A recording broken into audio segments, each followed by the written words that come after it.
So, you got a symbiote. Congratulations, I guess?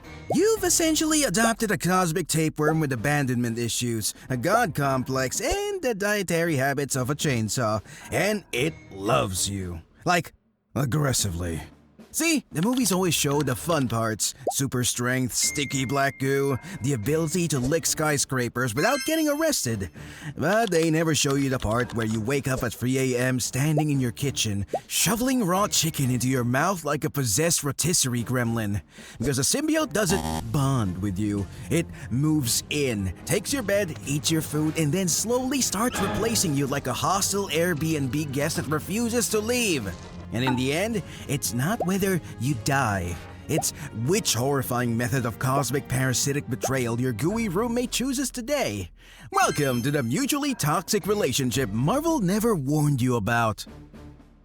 Here's how your origin story begins. You're walking down the street, minding your business, probably listening to a podcast about becoming your highest self, when a sentient blob of extraterrestrial sludge yeets itself onto your spine like a clingy toddler made of nightmares. Congratulations! You now have a symbiote. You also no longer have rights, boundaries, or personal space. The first thing it does is invade your nervous system. Not politely, more like a home invasion performed by a caffeinated octopus. It hijacks your pain receptors, your adrenal glands, your bloodstream, your sleep schedule, and definitely your browser history. And the worst part? It feels amazing. Your brain rewards you like you just discovered emotional support steroids. You suddenly feel stronger, faster, and for some reason you want to hiss at people who walk too slowly. But this honeymoon phase lasts about 12 seconds before the symbiote starts whispering in your skull, "Hey, let's eat someone." You politely decline. The symbiote laughs. Not a good sign. You're no longer the main character in your own body. You're the Uber driver, and the passenger just grabbed the wheel. Here's something Marvel doesn't tell you. Symbiotes are basically biological black holes with trust issues. Can you tell her that it's an emergency? Food. Huh? Who said that? The movies make it look like a quirky roommate who steals your snacks. Reality, it's more like living with a demonic NutriBullet that needs 50,000 calories a day and occasionally suggests cannibalism like it's a new diet trend. At first, it starts small. You crave protein. Okay, cool. Normal gym bro behavior. Then the protein cravings evolve. Suddenly, you're in the grocery store staring at the raw meat aisle like you're about to star in a Discovery Channel special called When Humans Forget They're Herbivores. Then it escalates again. Cooked meat stops working. You want it raw. Then alive. Then, you know. Because here's the thing, symbiotes metabolize adrenaline, cortisol, and fear like an energy drink. Which means the more terrified something is, the more delicious the symbiote thinks it tastes. That's right, your parasite is basically a Michelin star chef for suffering. And the longer you resist, the louder the cravings become. It will whisper to you at night. It will hijack your dreams. It will use your own stomach against you like a biological alarm clock screaming, "Hey, hungry? Let's go find a criminal to snack on." You will lose sleep. You will lose sanity. You will eventually lose the argument. And that's the moment the symbiote decides you're ready for the bonding. This is the part every comic book fans thinks they want. The moment the symbiote fully bonds with you. But bonding isn't a cute romantic montage. It's a biological mugging. Here's how it actually feels. First, your skin starts crawling. Not metaphorically, literally. Like thousands of cold, wet fingers poking around your organs, checking the warranty on your ribcage. The symbiote slithers into your muscles, your bloodstream, your spinal cord, and finally, your brainstem, where it plugs in like a USB device that was definitely not safely ejected. Then it downloads you, your memories, your fears, your darkest thoughts, that one embarrassing thing you did in high school. All of it. The symbiote sees your trauma like Netflix thumbnails and goes, "Ooh, let's binge that." Meanwhile, you're standing there twitching like a corrupted video file. And the transformation isn't painless. Your bones stretch, your muscles expand, your lungs inflate like someone installed aftermarket turbochargers in them. Your jaw unhinges like a snake that failed anger management. Inside your skull, the symbiote yells instructions like a backseat driver who's also piloting a forklift. Lift. No, punch that. Why are you running? Let me run. Your body reacts faster than your thoughts, which is terrifying because you quickly realize you aren't piloting the suit is piloting you. One moment you're a normal person, the next you're sprinting up a wall at 40 miles per hour while screaming in a voice that sounds like a blender full of obsidian. This is the phase where most hosts start bargaining. Maybe we can share control. Maybe we can work together. Maybe this won't be so bad. Spoiler. It will be, because bonding isn't a partnership, it's a simulation with extra steps.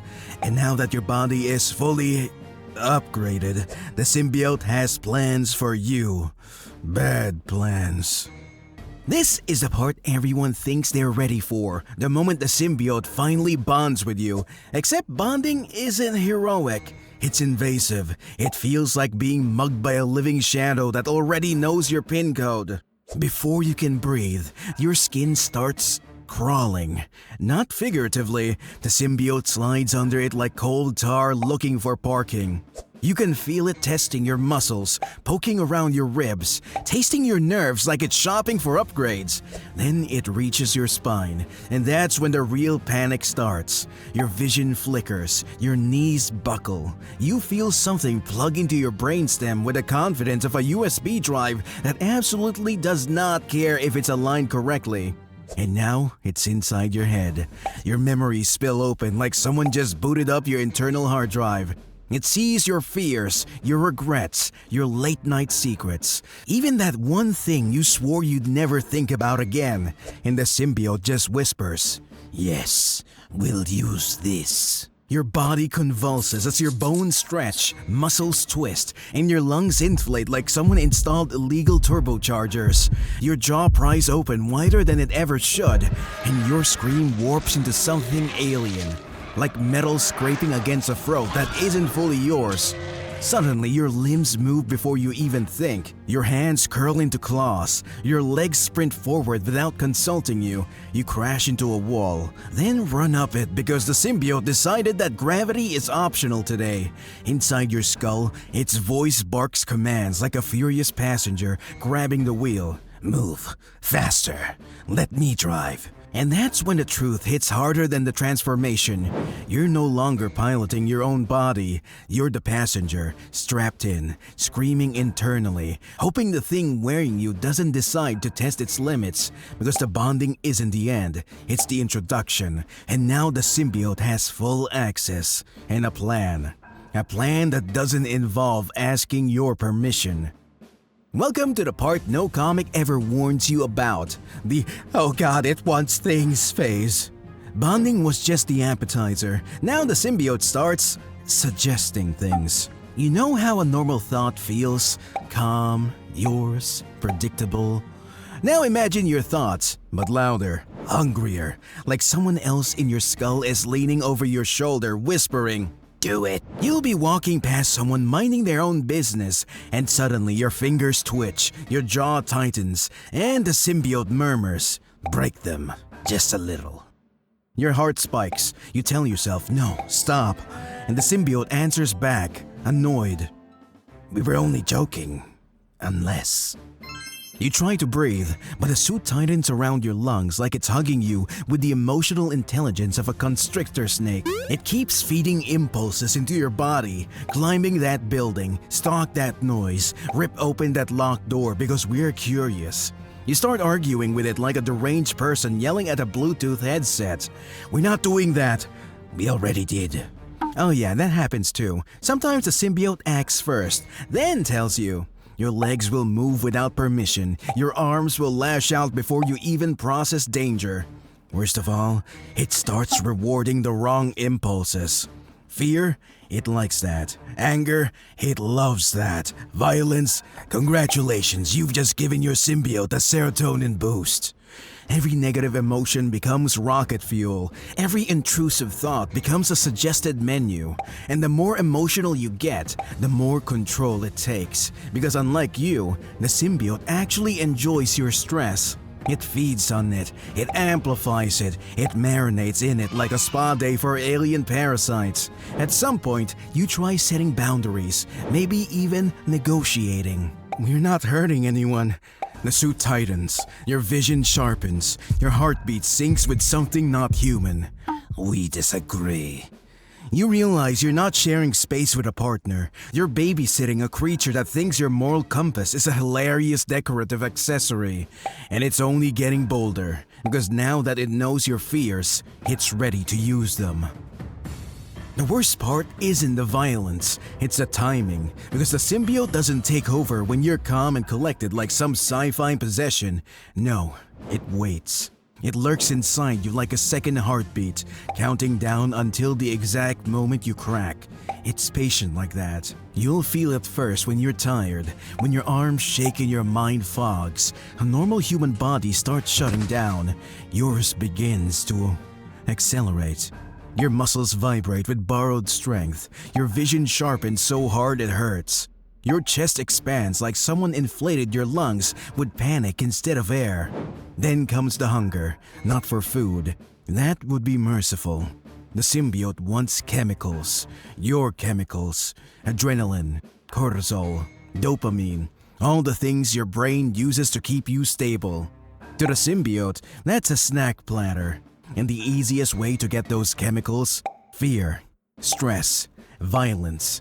You'll be sitting there, trying to calm down, and suddenly the suit whispers, "This would be easier if you screamed." You tell it no. You breathe slow. You try grounding techniques, mindfulness, the whole therapy toolkit. But the symbiote has its own methods. Your hands twitch, your jaw clenches. A low growl crawls out of your throat. Your voice, but not yours. The symbiote is stirring like a predator waking up. And once it's awake, it starts piloting. You'll blink, and your body is already moving, sprinting, lunging, attacking shadows your mind hasn't even registered.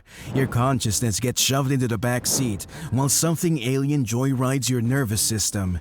You can feel it smiling inside you, not with a mouth, with intent. Worst of all, your fear makes it stronger. Your fight makes it hungrier. Your resistance is literally the fuel it wants. Every moment you struggle, you're feeding the thing trying to consume you. And somewhere in the chaos, you finally understand the truth. You're not wrestling for control. You're the emotional battery powering your own possession. You don't need a villain. Your symbiote already picked one. You. The moment you realize you're not coming back doesn't hit like a jump scare. It slips in sideways, quiet enough that you almost miss it. It starts with a thought. Your thought, except it isn't shaped the way your thoughts usually feel. You reach a memory, and it answers first. You go to speak, and something inside you finishes the sentence with a tone that isn't yours. And at first you think, okay, maybe I'm just tired. Trauma, stress, alien goo fusion, anyone would be fried. But the truth sneaks up anyway. You'll do something small, something ordinary. Reach for a cup, open a door, look at something too long. And there's a tiny delay where you genuinely don't know if you moved first or if the symbiote did. That delay grows. Your reactions get sharper, your emotions get duller. Your sense of me softens like a word repeated until it loses meaning. You stop correcting it when it says we. You tell yourself it's teamwork, bonding, a coping mechanism, anything but what it really is, a slow erasure disguised as partnership. And then comes the moment, the one that never makes it into the comics. You catch your reflection, same face, same eyes, but the posture is wrong. The expression holds an intelligence that isn't yours. You tilt your head, and the symbiote tilts with you a fraction too late, like it's mimicking instead of mirroring. And that's when the panic hits. You try to summon the old you, your opinions, your preferences, your private little quirks. but they feel secondhand now, like memories somebody described to you instead of things you lived. And the voice that answers in your skull doesn't sound foreign anymore. It sounds comfortable, familiar. It sounds like home. Because that's the final trick. The symbiote doesn't win when it overpowers you. It wins when you stop resisting. When the thrill, the strength, the fearlessness feels better than who you used to be. When we feels more natural than I. And by the time you realize what's happening, you're not fighting for control anymore. You're fighting to remember why control ever mattered. You're not the host now. You're the memory, a fading echo inside a body that no longer belongs to you. So yeah, getting a symbiote sounds cool until you're sharing brain space with an alien motivational speaker whose idea of self-empowerment is throwing buses and eating criminals for protein. But hey, now you understand why every host eventually snaps, whispers "we," and mysteriously stops doing normal human things like taxes, sleeping, or eating food that isn't screaming. If anyone ever offers you a symbiote, do the responsible thing. Run fast, preferably towards something the suit can't recognize as potential prey. And remember, you don't wear a symbiote, it wears you. We are